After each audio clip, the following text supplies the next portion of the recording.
एक छोटे से गांव में अर्जुन अपनी पत्नी शांति के साथ रहता था। अर्जुन बहुत ही आलसी था।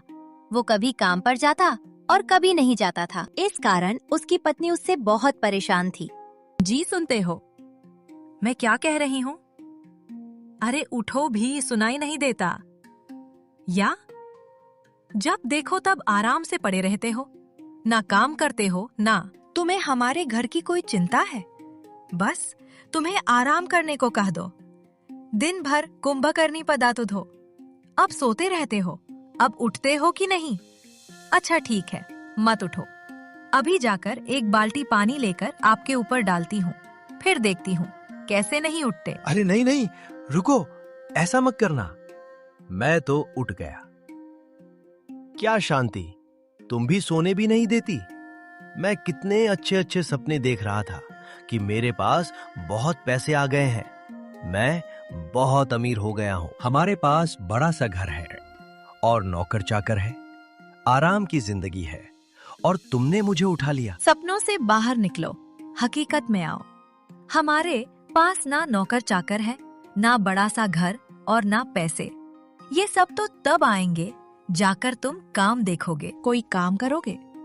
पैसे और आराम की जिंदगी ऐसे ही नहीं मिलती, उसके लिए मेहनत करनी पड़ती है। जो तुम करना नहीं चाहते, दिन रात खटिया पर पड़े रहते हो, या खाक पैसे आएंगे? कुछ तो शर्म करो। मैं पिछले हफ्ते ही तो काम पर गया था, ऐसा क्यों बोलती हो? मैं तो काम पर जाता हूँ ना। एक हफ्ता काम करते हो, एक हफ्ता घर पर लेटे रहते हो। ऐसे घर नहीं चलेगा। उधार पर राशन लाकर मैं कब तक घर चलाऊंगी? कब तक चलेगा? आप कोई अच्छा सा काम क्यों नहीं देखते? शांति, तुम तो जानती हो ना, मुझे मेहनत का काम करना बिल्कुल भी अच्छा नहीं लगता। मुझे कोई ऐसा काम चाहिए जिसमें कम मेहनत में बहुत सारे पैसे मिले। मेहनत करना मुझे पसंद नहीं। अगर ऐसा कोई काम तुम्हारे नजर में हो तो बताओ, मैं वो करने को तैयार हूं। कुछ तो शर्म करो। मेहनत नहीं करोगे तो कुछ नहीं मिलेगा। ऐसे उधार की जिंदगी ही जीते रहोगे। यहाँ मेहनत के सिवा कुछ नहीं होने वाला। आपको मेहनत तो करनी ही पड़ेगी। उठो और कोई काम धंधा देखो। और हाँ, अगर आज तुम्हें कोई काम नहीं मिला तो शाम का खाना नहीं दूंगी। बहुत आराम कर लिया। जाते हो कि नहीं? अरे हाँ, जाता हूं। चिल्लाती क्यों हो? सुनाई देता है मुझे। क्या मुसीबत है? अब तो जाना ही पड़ेगा। फिर अर्जुन काम की तलाश में निकल पड़ता है और एक साहूकार के पास जाकर बोलता है, नमस्ते साहूकार जी, मैं काम की तलाश में हूँ। आपके यहाँ कोई काम मिल सकता है? हाँ, काम तो है। कल से आ जाना, कल काम समझा दूंगा। लेकिन ये बताओ साहूकार जी, काम के कितने रुपए मिलेंगे? एक दिन के 15 रुपए दूंगा।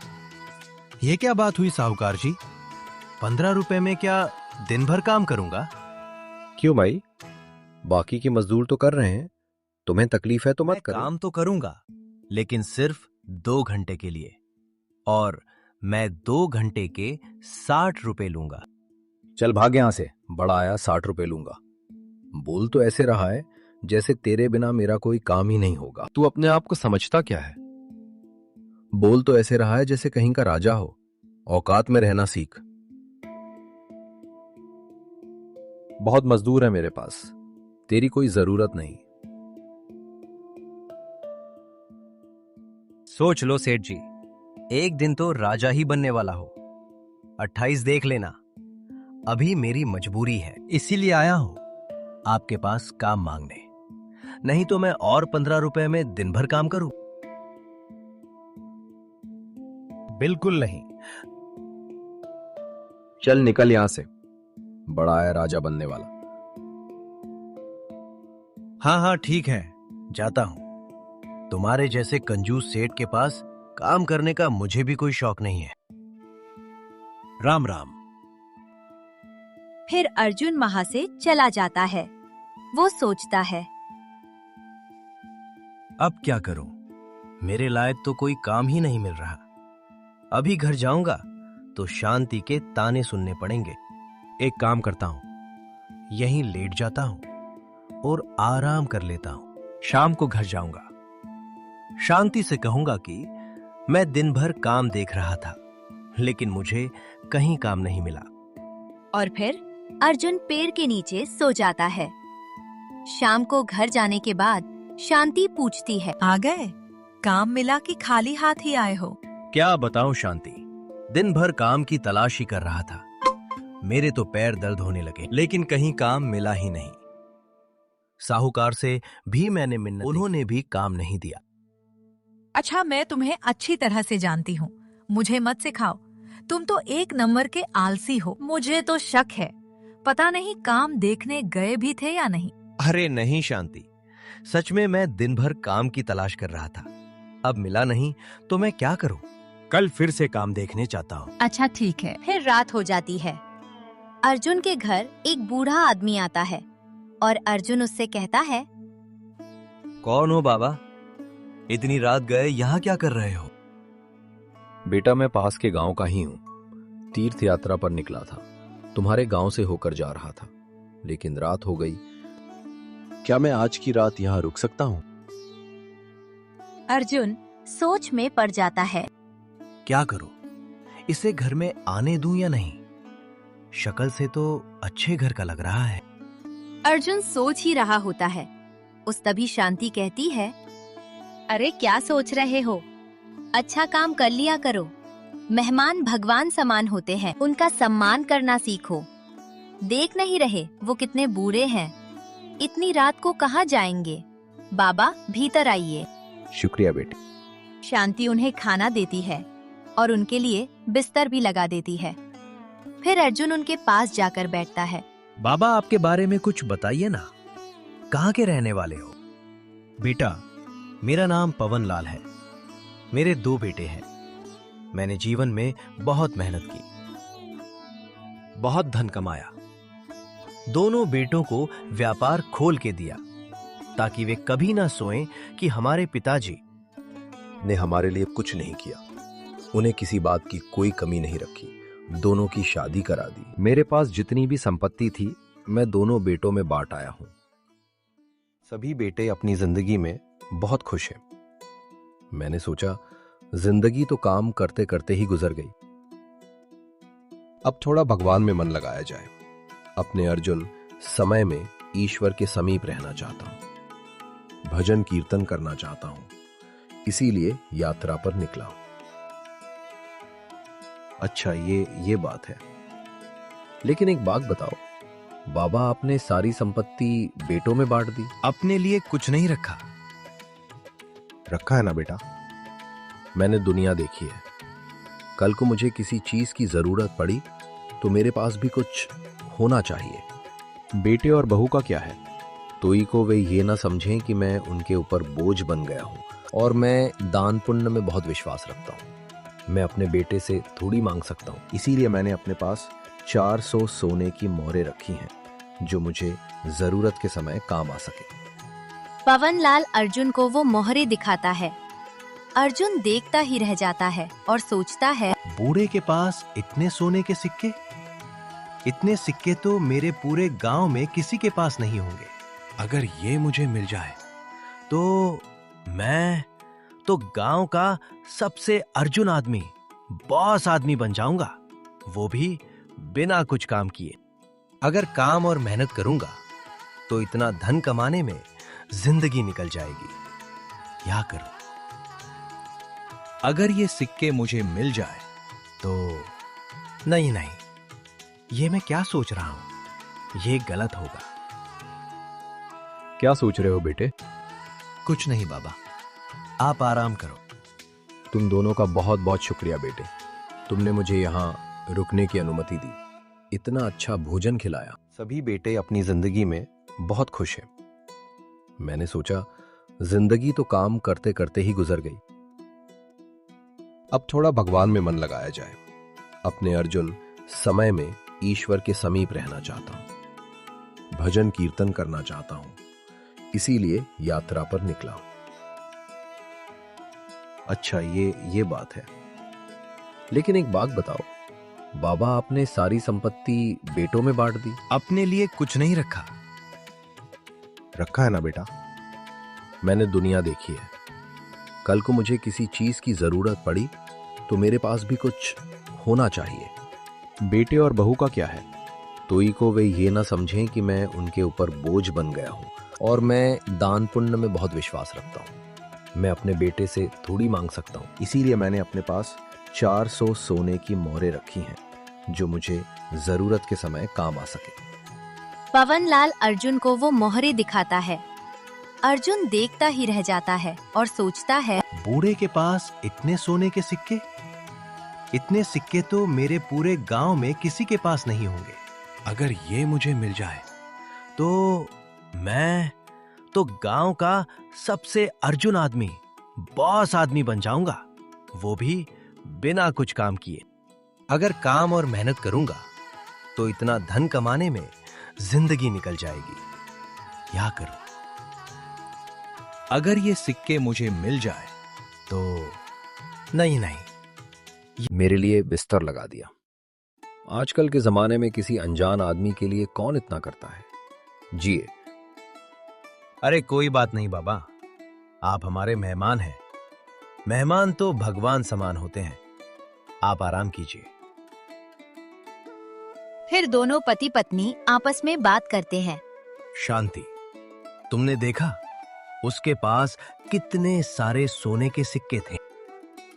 हाँ, उन्होंने बहुत मेहनत से कमाए हैं। और सुना तुमने, उन्होंने अपने बेटे के लिए भी कितना कुछ करके रखा है। हाँ, मैं क्या कह रहा हूं, अगर इतने सिक्के हमारे पास होते तो कितना अच्छा होगा ना। सोचो, हमारी जिंदगी क्या से क्या हो जाएगी। हाँ, वो तो है। तो क्या तुम वही सोच रही हो जो मैं सोच रहा हूं? मैं अच्छी तरह से जानती हूँ तुम्हारे मन में क्या चल रहा है, और यह गलत है। उनकी मेहनत की कमाई है। तुम्हें भी कमाना है तो मेहनत करो। अरे शांति, जरा सोच के देखो, मेहनत करके कमाऊं तो कितना वक्त लगेगा। इस बुढ़े को ही देख लो, अब जाके उसे फुर्सत मिली है और घूमने चला है। पूरी जिंदगी इसने मेहनत में गवा दी। मैं पूरी जिंदगी मेहनत करने में नहीं गवाना चाहता। जरा सोचो, अगर वो सिक्के हमें मिल गए तो पूरे गांव में हम सबसे अमीर बन जाएंगे। तुम्हारी साड़ियां, तुम्हारे गहने देखकर गांव की औरतें तुमसे जलने लगेंगी। तुम रानी की तरह राज करोगी। बात तो तुम सही कह रहे हो, लेकिन ये तो गलत है ना। अरे कुछ गलत नहीं है, तुम इतना क्यों सोचती हो? वैसे भी वो बुढ़ा 400 सोने के सिक्के का करेगा क्या? उसकी तो उम्र हो चली है। अब उसे इतने धन की क्या जरूरत? उसके सिक्के की हमें ज्यादा जरूरत है। शांति उसकी बातों में आ जाती है। फिर दोनों रात को चोरी छुपे पवनलाल के पास जाकर उसकी सोने के सिक्के चुरा लेते हैं और उसमें पत्थर डाल देते हैं। फिर अगली सुबह, बेटे, मैं चलता हूँ। तुम्हारा बहुत बहुत शुक्रिया। तुमने मेरा बहुत अच्छे से ख्याल रखा। भगवान तुम्हारा भला करे। फिर पवनलाल वहाँ से चला जाता है। दूसरे गांव जाने के बाद, कुछ खाने को होगा तो दे दो साहब, 2 दिन से भूखा हूँ, कुछ नहीं खाया। पवनलाल सोचता है, अन्नदान से बड़ा दान और क्या हो सकता है। इसके जैसे और भी कई लोग होंगे जो कितने कितने दिनों तक भूखे रहते होंगे। मुझे लगता है मेरे पास जो सोने के सिक्के हैं उसमें से मैं कुछ सिक्कों से अन्नदान का ही पुण्य करना चाहिए। बहुत लोगों का पेट भर जाएगा। तुम थोड़ी देर में तुम्हें भरपेट खाना खिलाऊंगा। पवनलाल पास के ही मंदिर में एक पुजारी से मिलता है और उससे कहता है, पुजारी जी, मैं अन्नदान करना चाहता हूँ। अगर मैं यहाँ मंदिर के बाहर भंडारा करना चाहूँ तो कितने सोने के सिक्के लगेंगे? ये तो बहुत अच्छी बात है, बहुत अच्छी सोच है आपकी। इसमें लगभग 2 से 200 सोने के सिक्के लगेंगे। पवनलाल सोचता है, मेरे पास तो 400 सोने के सिक्के हैं। 200 से 300 में भंडारा आराम से हो जाएगा। अच्छा ठीक है पंडित जी, आप व्यवस्था शुरू कर दीजिए। फिर खाना बनाने की व्यवस्था शुरू हो जाती है और बहुत बड़े भंडारे का खाना बनाया जाता है। तब तक पवनलाल पुजारी जी के घर ही रुकता है। फिर पुजारी जी पवनलाल के पास आकर बोलते हैं, यजमान, आपके कहे अनुसार सारी व्यवस्था हो चुकी है। अब सिक्के दे दीजिए। भंडारा चालू हो चुका है। खाना बनाने वाले को और राशन वाले को भी देने हैं। अच्छा ठीक है, मैंने भीतर पोटली रखी है, मैं अभी लेकर आता हूं। पवनलाल पोटली खोलता है तो उसमें सोने की सिक्के नहीं, पत्थर भरे होते हैं। पवनलाल को ये देखकर बहुत बड़ा धक्का लगता है। वो सोचता है, ये कब हो गया? कैसे हुआ? सोने के सिक्के कहां गए? अब मैं बाहर जाकर क्या मुंह दिखाऊंगा? इतने बड़े भंडारे की व्यवस्था हो चुकी है, अब मैं इतने सारे सोने के सिक्के कहां से लाऊंगा? इतना बड़ा अपमान मैं कैसे सहन करूंगा? यहां के लोग मेरे बारे में क्या क्या बातें बनाएंगे, मुझे किस नजर से देखेंगे? आज तक मैंने कभी किसी के सामने सिर नहीं झुकाया। जिंदगी भर मैं सम्मान की जिंदगी जीता आया हूं। मैं इतना बड़ा अपमान सहन नहीं कर सकता, मुझ में इतनी ताकत नहीं है। इधर पुजारी जी पवनलाल की राह देख रहे होते हैं। तभी एक आदमी दौड़ता दौड़ता आता है और बोलता है, अरे पंडित जी, जिस आदमी ने भंडारे की व्यवस्था कराई थी, उस आदमी ने तो आत्महत्या कर ली। ये क्या बोल रहे हो बिरजू? ये कैसे हो सकता है? अभी अभी तो अंदर गया था, बोला कि सोने के सिक्के लेकर आता हूं, अभी देख कर आ रहा हूं। पंडित जी, उन्होंने फांसी लगाकर आकर आत्महत्या कर ली। उन्हें उस अवस्था में देख मेरे 2 हाथ पांव कांपने लगे। हे भगवान, ये क्या अनर्थ हो गया। बहुत अच्छा आदमी, पता नहीं उसने आत्महत्या क्यों की। इतने बड़े भंडारे की व्यवस्था भी उन्होंने करवाई थी। उस बेचारे का तो कोई अता पता भी नहीं है हमारे पास। अब क्या करें? मुझे लगता है हमें इनका अंतिम संस्कार कर देना चाहिए। पता नहीं बेचारे का इस दुनिया में कोई है भी या नहीं। पंडित और गांव के लोग मिलकर ही पवनलाल का अंतिम संस्कार कर देते हैं और फिर सब्जी वाला, राशन वाला और भंडारे में खाना बनाने वाले लोग पंडित से ही पैसे मांगते हैं। अरे भाई, मैं कहां से पैसे दूं? मैंने तो उनके कहने पर भंडारा करवाया था। मुझे इतनी बड़ी व्यवस्था करने को उन्होंने कहा तो मैंने करवा दिया। अच्छा, तो बिना धन के तो वो व्यवस्था करने को नहीं बोलेगा। इसका मतलब वो धनवान आदमी होगा जिसने इतनी बड़ी व्यवस्था करवाई है। वो आदमी आपके घर में ठहरा हुआ था तो उसका सामान भी आपके पास ही होगा, तो जरूर उसके सामान में धन होगा। तुम जाकर उसमें से पैसे लाकर हमें दे दो। हाँ, तुम सही कह रहे हो। मैं अभी जाकर उसका सामान देखता हूं। पुजारी जी पवनलाल का सामान देखते हैं तो उसमें उन्हें कुछ भी पैसे नहीं मिलते। पुजारी जी सोच में पड़ जाते हैं। इसमें तो कुछ भी नहीं है। मैं इन लोगों के पैसे कहां से चुकाऊंगा? और इतना बड़ा आदमी इतनी बड़ी व्यवस्था करवाई, उसने ऐसा क्यों किया? अगर उनके पास पैसे थे ही नहीं तो उन्होंने भंडारा करने को क्यों कहा और फिर आत्महत्या भी कर ली? पता नहीं उसके मन में क्या चल रहा था। लेकिन मैं लोगों को क्या जवाब दूं? मेरे कहने पर ही तो इतनी बड़ी व्यवस्था की गई पंडित थी। जी बाहर जाते हैं। बाहर जाते ही उनसे लोग कहते हैं, दीजिए पंडित जी हमारे पैसे। अरे भाई, मुझे उसके सामान में फूटी कौड़ी भी नहीं मिली तो कहां से दूं? ये कैसे हो सकता है पंडित जी? अगर उस आदमी ने आपको इतनी बड़ी व्यवस्था करने को कही थी तो जरूर उसके पास तो धन होगा ही। आप हमसे झूठ बोल रहे हो। बिना पैसों के कोई भंडारे का आयोजन क्यों करवाएगा? वो आदमी आपके घर ही रुका था ना? जरूर आपने ही वो सारे पैसे रख लिए होंगे। पैसों को देखकर आपके मन में लालच आ गया होगा और अब आप हमें पैसे देना नहीं चाहते। राम राम राम, कैसी बातें करते हो? मैं कितने सालों से इस मंदिर में प्रभु की सेवा करता आया हूं। मैं ऐसा घिनौना काम कभी नहीं कर सकता। मुझे धन की कोई लालसा नहीं है। प्रभु की कृपा से मेरा बेटा शहर में काम करता है, सुखी है और मुझे भी 2 वक्त की रोटी मिल जाती है। मैं उसी में सुखी हूं। पंडित जी, धन को देखकर अच्छे अच्छे की नीयत बिगड़ जाती है। हम गरीब लोग हैं। हम में से कोई इतना पैसे वाला नहीं है जो भंडारे का खर्च उठा सके। मजदूरी के पैसे मिलने ही चाहिए। आपके कहने पर ही ये भंडारा हुआ था, तो पैसे भी आपको ही देना पड़ेगा। बाकी हम कुछ नहीं जानते। हमें तो हमारे पैसे चाहिए। बस क्यों भाइयों, मैं सही कह रहा हूं ना? आप लोग मेरी बात का विश्वास क्यों नहीं करते? मैं सच कह रहा हूं। उस आपके ऐसा बोलने से हम लोग आपकी बातें मान लेंगे। हमें अच्छे से पता है पैसे तो आपके पास हैं और हमें किसी भी हालत में पैसे चाहिए। कुछ भी करो, लेकिन हमारे पैसे ला कर दो। महाखड़े लोग भी उसका समर्थन करते हैं।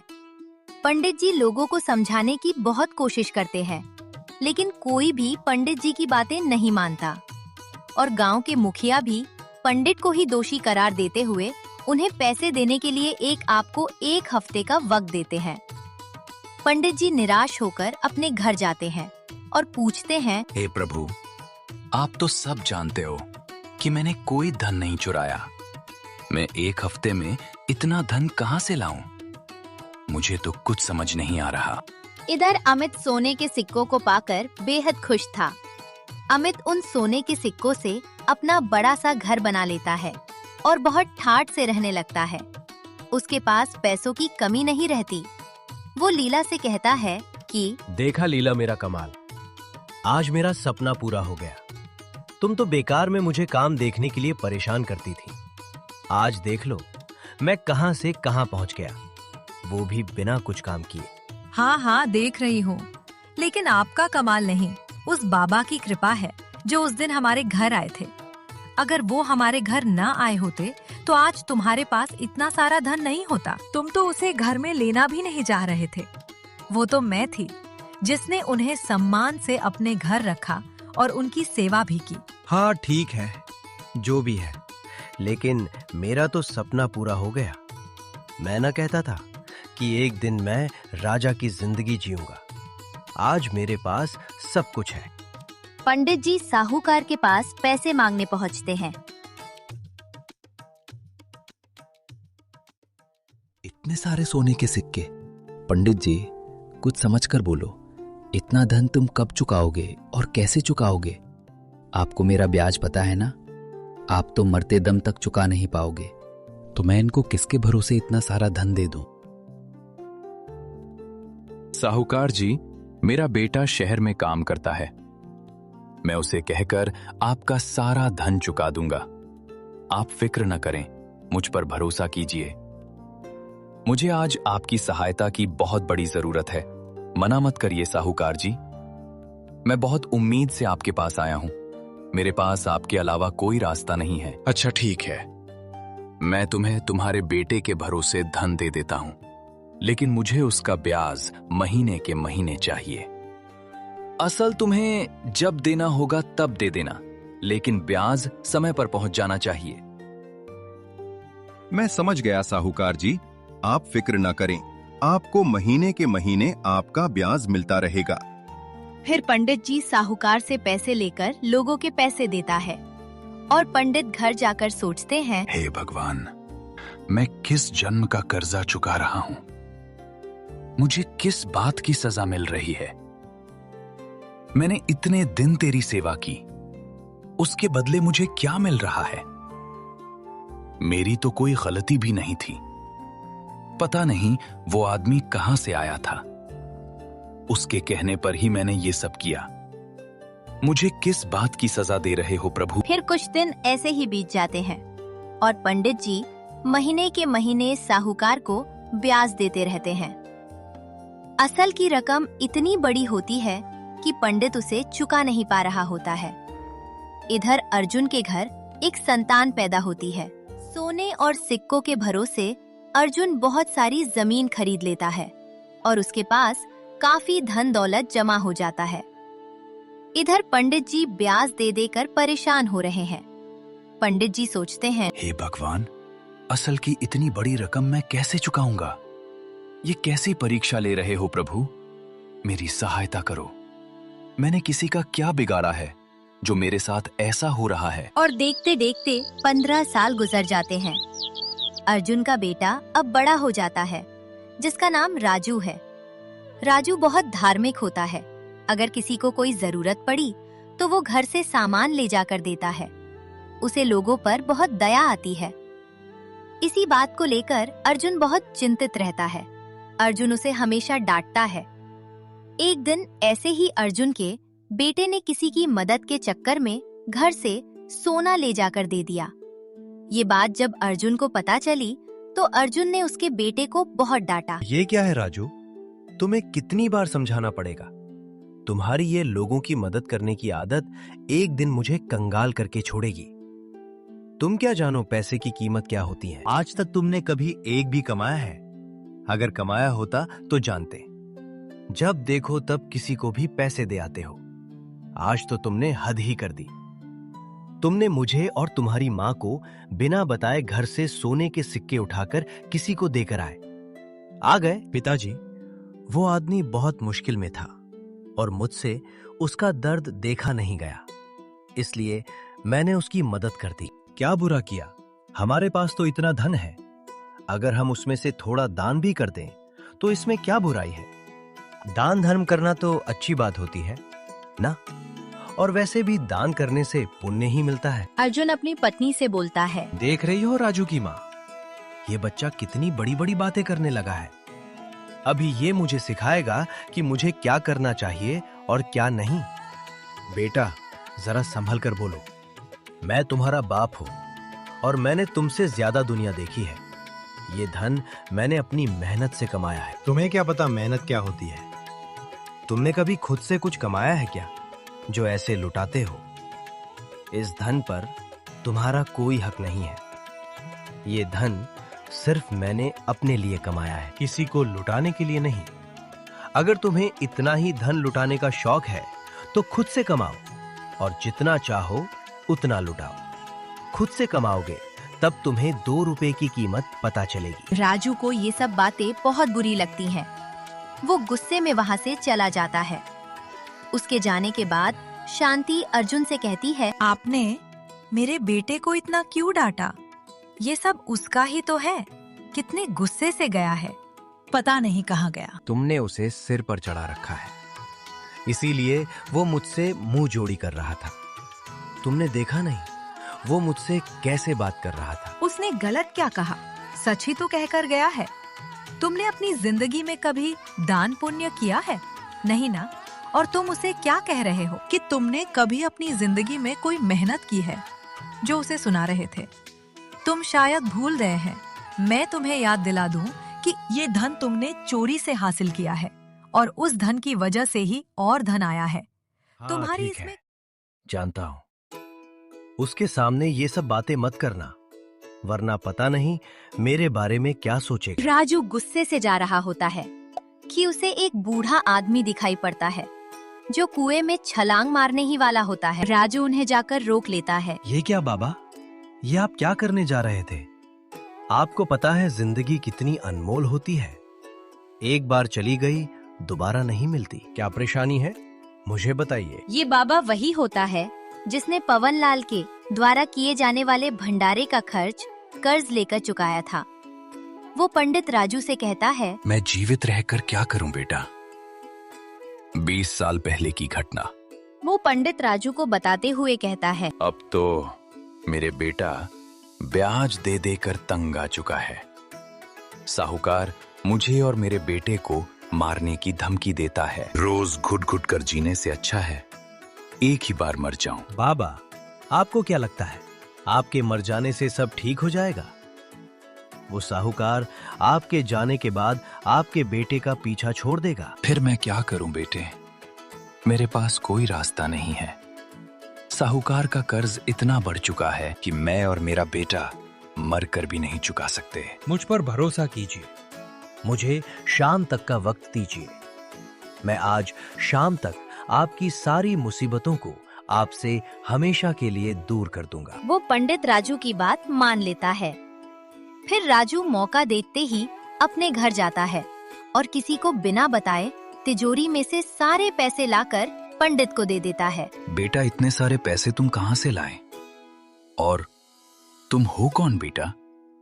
किसके बेटे हो? बाबा, मैं कौन हूं, कहां से आया हूं, अभी आप इतना मत सोचिए। बस इतना समझ लीजिए कि भगवान ने मुझे आपके लिए ही भेजा है और ये पैसे आपके ही हैं। पंडित की आंखों में आंसू आ जाते हैं। पंडित राजू का धन्यवाद कहकर वहां से चला जाता है और फिर राजू सोचता है, मेरा काम यहीं तक था। अब मुझे जीने की कोई इच्छा नहीं। अब मुझे जाना पड़ेगा। मैंने अपने पिछले जन्म का कर्ज चुका दिया और अब मेरे जाने के बाद अर्जुन को भी अपने की सजा मिलकर रहेगी। थोड़ी देर बाद एक आदमी अर्जुन के घर जाता है और बोलता है, अरे अर्जुन, सुनते हो? गजब हो गया, तुम्हारे बेटे की लाश मिली है। अपने बेटे की मौत की खबर सुन शांति को दिल का दौरा पड़ जाता है और वो भी मर जाती है। अर्जुन जोर जोर से रोने लगता है। अपनी पत्नी और बेटे को खोकर अर्जुन अब बेअब जी नहीं पाता। अब ना ही उसके पास पैसे बचे हैं और ना ही उसका परिवार।